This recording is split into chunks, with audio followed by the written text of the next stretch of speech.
En manchette, aujourd'hui, la SNQ de Lanaudière s'offre une cure de rajeunissement. Bonjour à tous et bienvenue à votre bulletin d'information sur les ondes de CTRB, votre télévision locale et régionale. La Société nationale des Québécois s'offre une cure de rajeunissement. L'organisme non partisan est 100% autonome et fier de présenter son nouveau logo qui représentera l'organisme et sa mission au sein de la région de Lanaudière. Depuis 1945, la SNQ de Lanaudière est présente dans la région et met des efforts constants pour se renouveler et innover tout en maintenant ses activités de promotion et de défense de la culture québécoise et de la langue française. La promotion et le développement de la région de Lanaudière sont également des facettes non négligeables qui gagnent à être reconnues. Écoutons Mathieu Lépine, PDG de la SNQ de Lanaudière.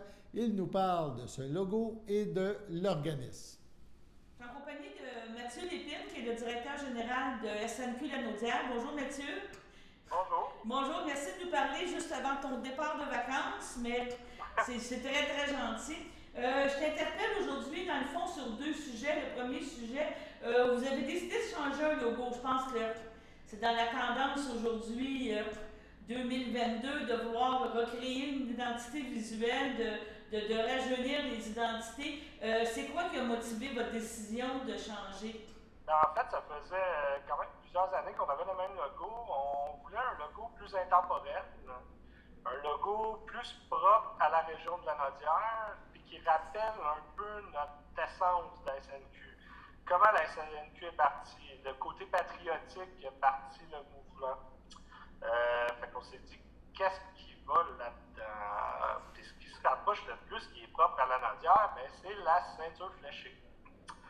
On a pris les lignes de la ceinture fléchée, les petites flèches, qui nous emmènent aussi à penser à une continuité, à vouloir aller de l'avant, changer de génération et à vouloir propager notre histoire, notre culture et tout ça. C'est pour ça qu'on s'est enligné là-dedans. Est-ce que cette réflexion-là s'est faite à l'interne ou vous avez fait ça en collaboration avec une firme, avec des gens, vos membres de CA? On a fait ça en collaboration avec Larry Design. Okay. Qui avait un contact avec l'interne, mais honnêtement, on adore notre changement. Là. On trouve que ça nous rajeunit et que le logo va être beaucoup plus intemporel. C'est ça, parce qu'il faut rappeler que la mission de la Société nationale des Québécois, comme tu dis, il y a un côté patriotique, il y a un côté patrimoine, mais on peut devenir membre, mais ça a beaucoup d'avantages, hein, c'est bien ça? Bien oui, vous pouvez toujours devenir membre, c'est seulement 20 $ par année, et vous avez beaucoup d'avantages dans les commerces locaux, dans les commerces de la région de Lanaudière. On pense entre autres à Arbrasca, Rawdon. Vous avez des rabais là, vous avez des rabais aussi à Saint-Jean-de-Mata, au golfe de Saint-Jean-de-Mata et plusieurs autres. Dans la région, on essaie d'encourager l'économie locale. Aux entrepreneurs aussi, si vous êtes intéressés d'offrir des rabais en échange de publicité, tout ça, aucun problème, on est ouvert à tous. Il faut en profiter. C'est ça. Et votre mission est vraiment on pourrait dire, pas d'assumer, je cherche le terme, excusez-moi, mais je veux dire, d'avoir une fierté locale, vraiment une fierté lanaudoise, c'est bien ça? Notre mission est vraiment la fierté nationale, mais on essaie de jouer aussi sur la fierté lanaudoise, essayer de montrer aux gens de Lanaudière qu'ils ont une belle région riche, et riche en culture aussi. On en profite pour emmener tout ça et valoriser la région de Lanaudière au travers de notre mission de la fierté nationale. C'est ça. Donc, vous êtes les organisateurs de la fête nationale. Vous avez aussi c'est ça. Vous avez un volet assurance que vous offrez aussi. Oui, bien en fait, l'assurance, on l'offre plus. On l'a encore, mais l'assurance n'existera plus.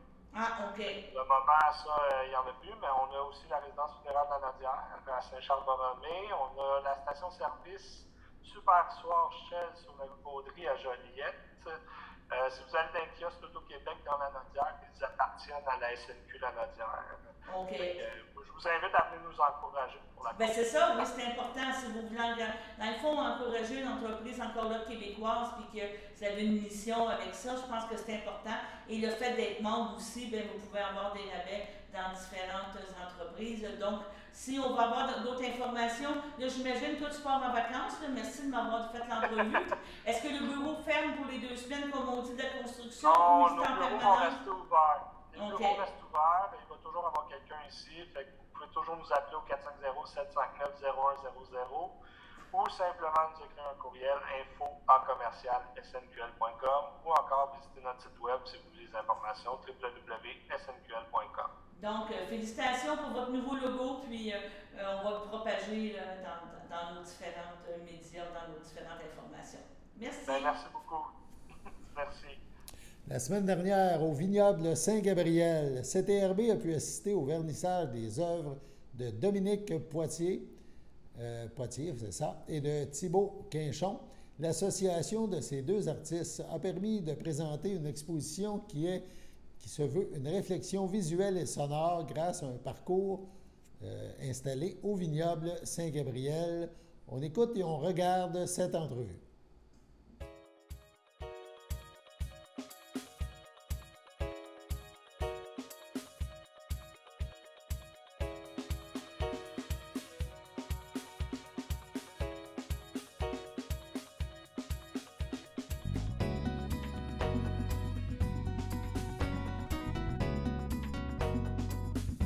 Bonjour Dominique et bonjour Thibaut. Vous me permettez que je vous appelle par vos prénoms? Ben oui. On est au vignoble Saint-Gabriel et on est avec justement une de vos œuvres qu'on voit ici. Et toi Thibaut, c'est des codes QR. C'est vraiment, on te connaît déjà parce qu'à Berthier, tu as fait une exposition juste encore de thèmes sonores puis tout ça à la chapelle des Culs-de-Bec.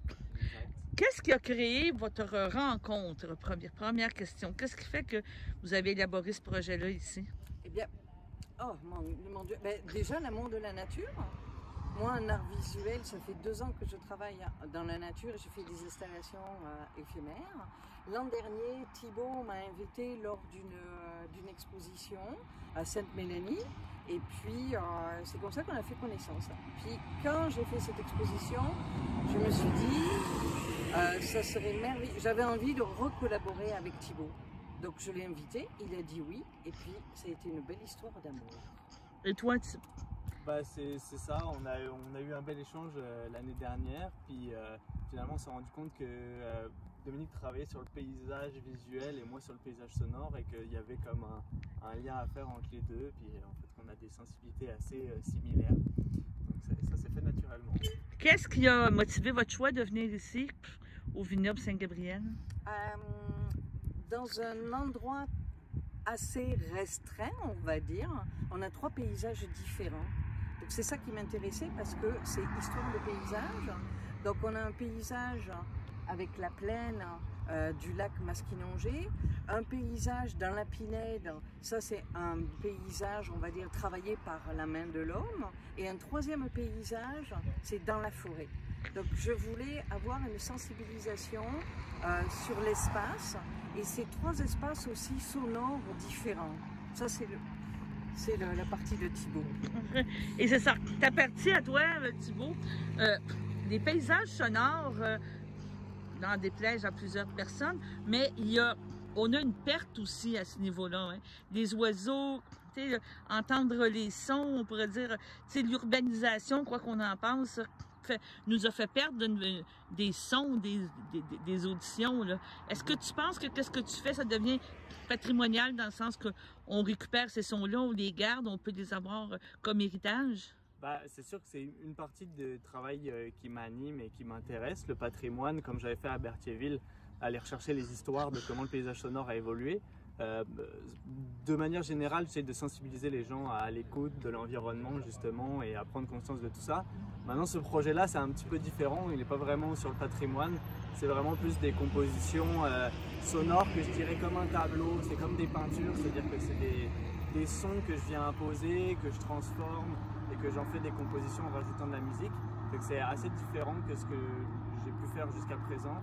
C'est moins patrimonial, terre à terre, est plus comme évasif, mettons, dans une espèce de volonté d'amener les gens à apprécier un paysage imaginaire, mais tout en ayant une petite conscience de l'écoute dedans. Est-ce que un des deux peut nous expliquer à quoi qu'on s'attend? On vient au vignoble Saint-Gabriel, on voit une œuvre ici, on a aussi des codes QR, et là, on va se promener dans la forêt, dans l'épinette, ici, dans les choses, et on va avoir des choses qui sont associées, qui nous font réfléchir aux œuvres. C'est ça que c'est ça, on fait un résumé? Oui, oui, c'est exactement ça. Il y a 3 œuvres, 3 installations en art visuel, avec 3 thématiques. Hein.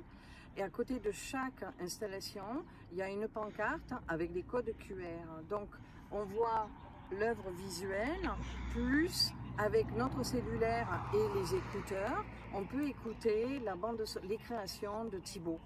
La première installation, la thématique, c'est la mémoire.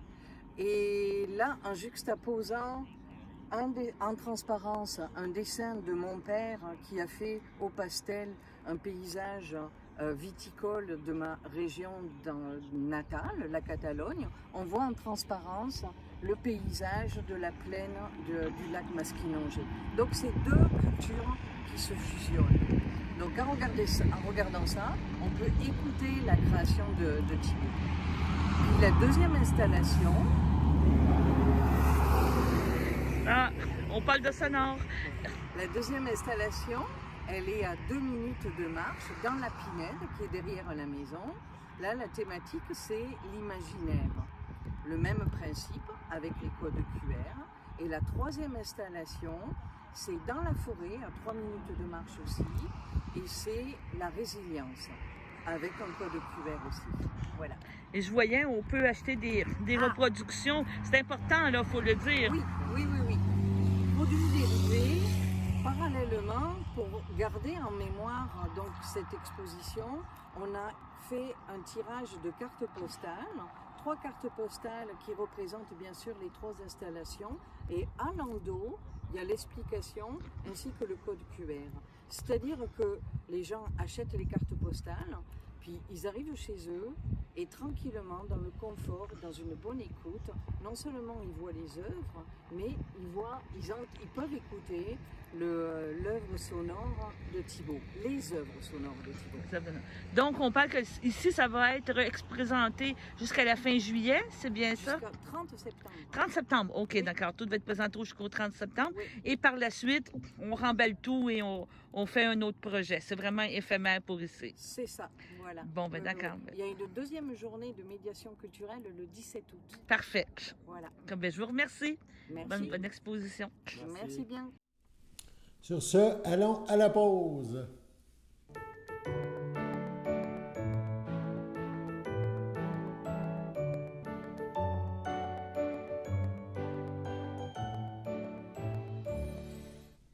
La FADOC de l'île du Pas, en ce 13 juillet, souhaite bonne fête à Gaétan Giroux et à Marielle Valois. C'est votre anniversaire aujourd'hui. 13 juillet, toute l'équipe de CTRB se joint à moi et vous souhaite bonne fête.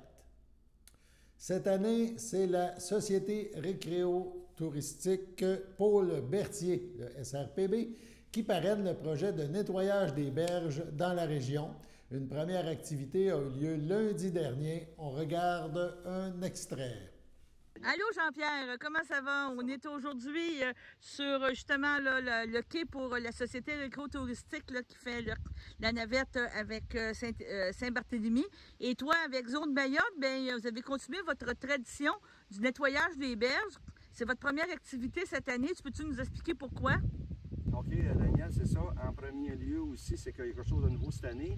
C'est que cette année, c'est géré, nos corvées de nettoyage, on continue, mais c'est géré par la Société du pôle récréo-touristique de Berthier. C'est une passation de dossiers. Et c'est la 3e année. Première année 2020, on a fait 2 sorties avec le ponton. 2021, on a fait 10 sorties. Puis cette année, c'est notre première. On est le 11 juillet aujourd'hui. Mais tout le monde qui reste dans les îles, il faut faire attention, j'ai des insulaires ici, tu sais comment ça marche. C'est que les niveaux de l'eau cette année, tout le monde a remarqué 2022 était très très haut. Le capitaine a pris son mal en patience, que vu qu'on avait de l'eau trop haute, on était supposé de commencer autour du 5-6 juin. On n'a pas pu commencer, c'est la première fois qu'on le fait le 11 juillet aujourd'hui. C'est avec le comité consultatif en environnement de l'Île-du-Pas.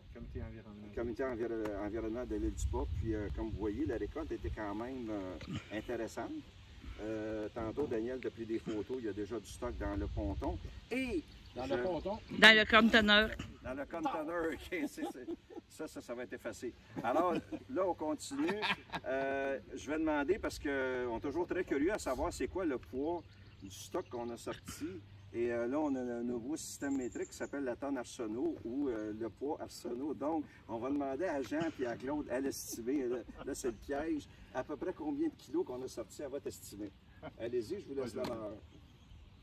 300 kilos. 300 kilos. Ça, c'était à matin, 300. Ça, c'est à matin, oui, c'est vrai, parce qu'il y en a autant. Donc là, là, on a presque autant. Le débat est lancé en direct. Donc 300 ce matin, 300 cet après-midi. On fait un beau Kilos, chiffre 600 rond. kilos. Ouais. Un beau 600 Fois kilos. 2,2, ça fait Donc, 1200, 1300 livres. En direct à CTRB, on se statue pour 600 kilos. 600 kilos. Ok, bonne ça, moyenne. accepté. Donc, on a sorti 600 kilos. Beaucoup de plastique, de styrofoam. Encore une fois, ça c'est winner, on a des pneus. L'année passée, Daniel était avec nous autres, c'était RB, on a sorti 117 pneus dans nos 10 sorties. Là, cette année, on commence avec un modeste 2, mais on est optimiste, on va en sortir encore cette année. Il y en a un caché. Ah, on a 3. Ah, on avait un caché. Ah, OK. Et Lou, regarde, il y en a qui essayent de cacher l'information. Ah.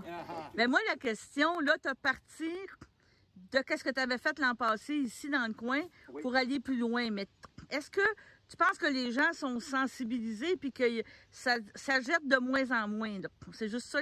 La question, c'est qu'on en sort beaucoup, mais est-ce qu'il y en a encore autant qui rentrent? C'est ça que je veux dire. Bien, d'après ce qu'on a sorti, là, il y a du stock, tout le monde l'a vu. On a du stock qui est enfoui, il y a du plastique. Fait que ça, quand le plastique est enfoui, à un moment donné qu'on travaille dessus, ça veut dire que ça peut monter à 2019. 2020, mais il y a encore des bouteilles de plastique. Si on a remarqué des bouteilles de plastique individuelles, il y a du stock. Bien, regarde, on va laisser parler tout le monde. On se souvient que l'année passée, on était retourné pour faire la Chico. Et puis, après avoir débarqué juste 2 personnes qui ont pris une petite marche, c'était bien belle. Il n'y avait plus.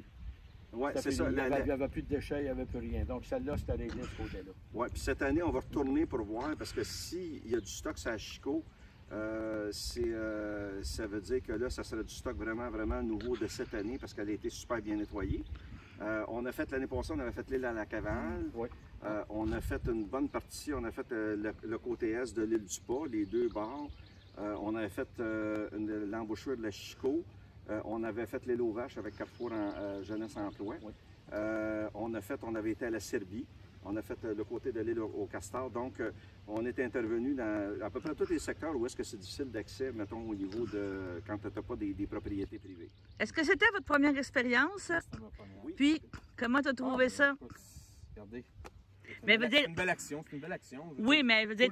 Faut le faire, là, je veux dire. Oui, mais tu as prise de conscience que tu es arrivé et que les gens... Je suis déjà quand même très conscientisé. Mais je le sais que vu qu'on est des Bastades du Saint-Laurent, puis l'eau monte, l'eau descend, souvent ça apporte des déchets, tout ça. Donc, en quelque part, ça va être à recommencer quand même à toutes les années parce qu'il va tout le temps en avoir un petit peu.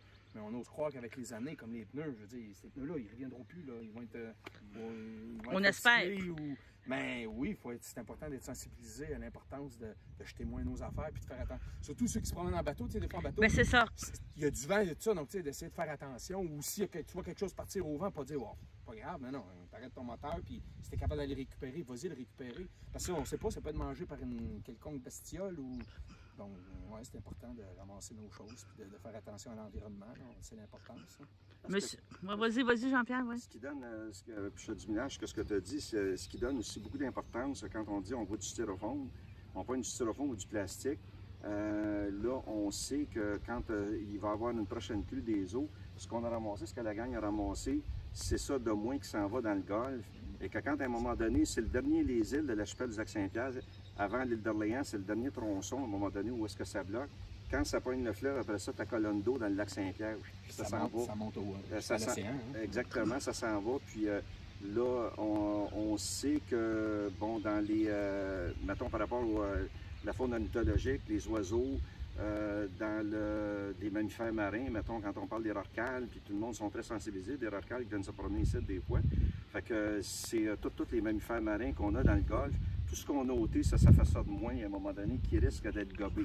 Fait que ça a, je dirais, encore plus de poids, le fait qu'il y ait des gens qui soient sensibilisés puis qui posent ce geste-là aujourd'hui. Il ne faut pas oublier que le styromousse, là, ça peut se désagréger. Là. Donc, ça fait toutes des petites particules. Là. On le sait, là, les nanoparticules de plastique, c'est un véritable fléau. Là. Donc, là, on parle plus de styromousse, là, mais c'est ça, ça se désagrège. Puis après ça, les poissons, les mammifères marins peuvent avaler ça. Donc, je veux pas... On en a même... C'est ça, comme tu dis, bien, on en a même, pas être rabat-joie après-midi, mais on en a même, c'est rendu quand même dans l'eau embouteillée. On a commencé à découvrir en 2021 qu'on a des microparticules de plastique. Fait que il y en a partout. Qu'est-ce qu'on a fait, là? Yes. OK. Tu me parlais de la semaine prochaine, la prochaine semaine. C'est quoi ta prochaine chose, si Dieu le veut? Là, on parle de la température et tout. Là. C'est assez aléatoire. Daniel, on va se tenir en contact avec CTRB de façon très serrée pour confirmer la prochaine date.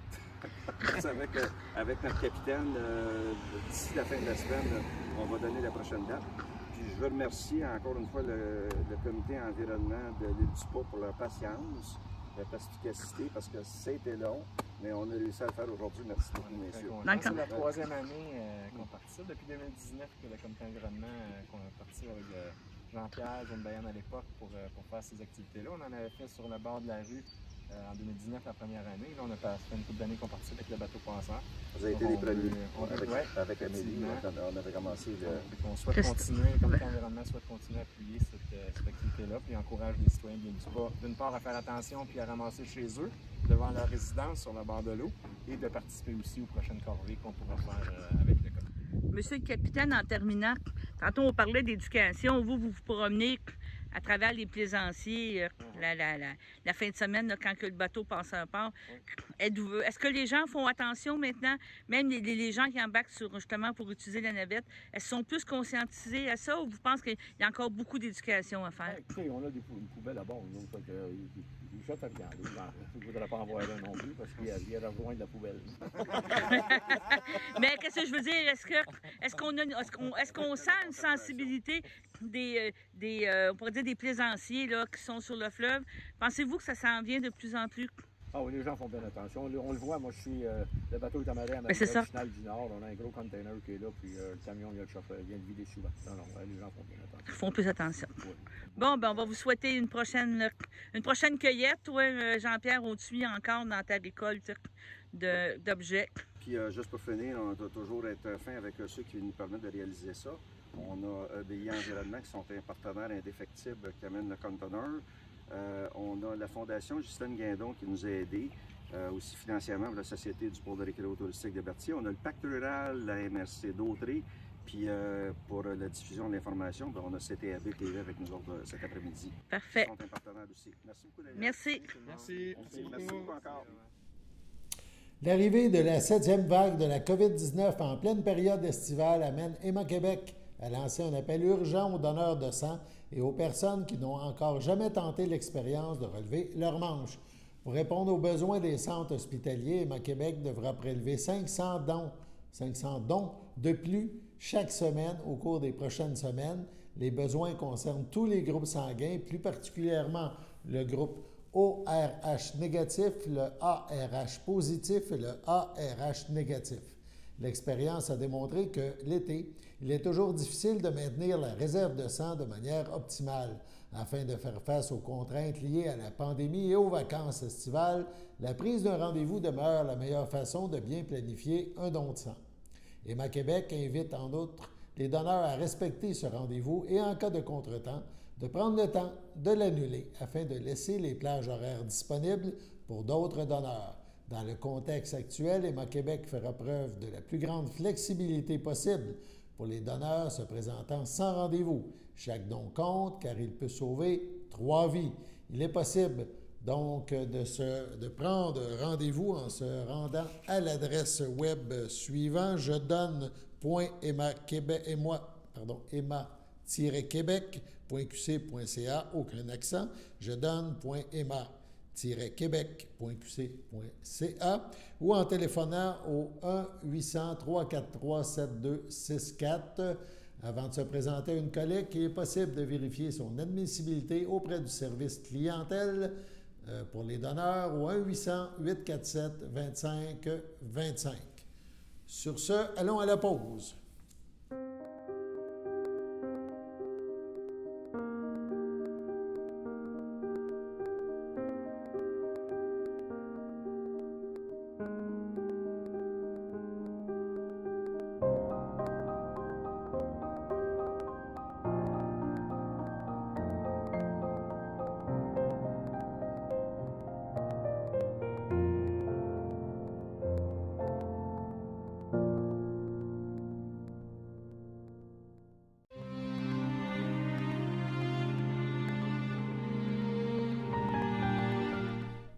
Au CHDL de Saint-Charles-Borromée, le 28 juin, à 89 ans et 7 mois, est décédée Mme Françoise Nadeau, épouse en première noce de feu Robert Darvaux et en seconde noce de feu Léopold de Massé, demeurant à Sainte-Geneviève de Berthier. Elle laisse dans le deuil ses enfants, Denis Darvaux, Richard Darvaux, Carole Marcille, René Darvaux, Francine Laforêt, Maurice Darvaux, Marie-Claude Valois. Ses 8 petits-enfants, David et Dustin, Viviane et Philippe, Audrey et Mélissa, Caroline et Marie-Michel. Ses 11 arrière-petits-enfants, Élie, Samy, Léna, Émilie, Olivia, Méléa, Dexter, Arthur, Léon, Étienne et bébé à venir. Son frère Jean Nadeau lui a précédé son frère Paul Nadeau, ainsi que plusieurs neveux, nièces, autres parents et amis. Selon ses volontés, la dépouille de Mme Françoise Nadeau ne sera pas exposée. Une cérémonie aura lieu en toute intimité à une date ultérieure. Sur ce, passons à la météo.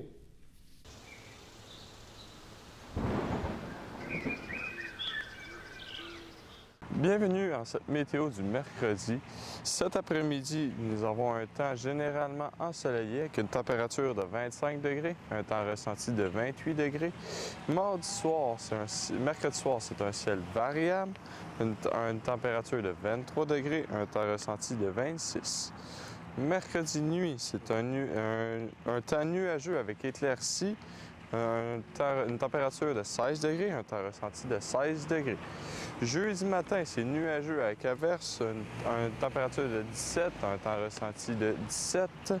Jeudi après-midi, c'est nuageux avec averse, une température de 24 et un temps ressenti de 28.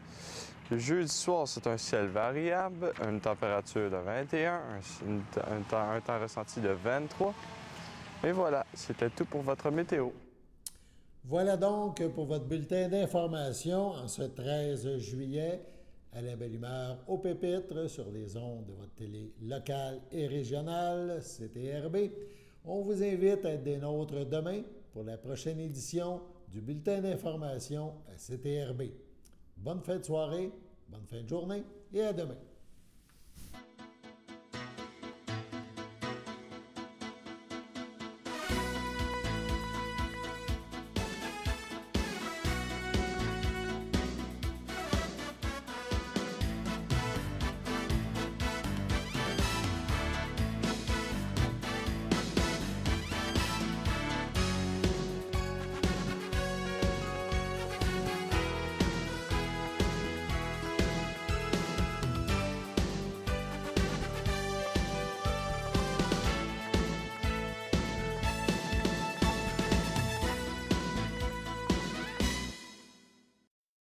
Sachez que vous pouvez nous faire part de vos commentaires, soit pour une annonce gratuite sur notre babillard ou toute autre suggestion en nous rejoignant par téléphone au 450-836-5103, 450-836-5103, ou bien par courriel tvcberthierville@hotmail.com, sur Facebook en écrivant Facebook CTRB.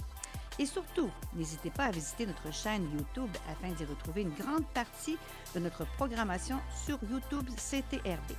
Les émissions sont classées par catégorie, vous permettant de chercher moins longtemps.